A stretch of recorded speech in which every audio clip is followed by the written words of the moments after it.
На море пятибалльный шторм. По данным синоптиков, порывы ветра достигают 33 метров в секунду. Волны поднимаются на высоту до 2 метров. В Геленджике Нордост снес светофоры и повалил деревья.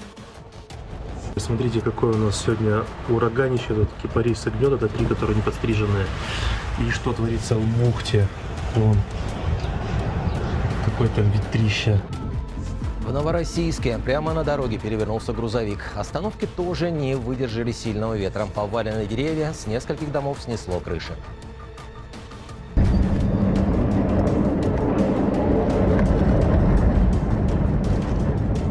Сильный ветер, жалуются и жители Анапы. По их словам, в некоторых районах курорта опрокинуло остановки. Также стихия перевернула мусорные баки.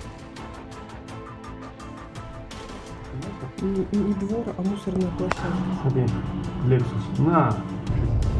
Ветер не оставит в покое Кубань еще несколько дней. Сегодня ночью в Новороссийске ожидают порывы до 32 метров в секунду.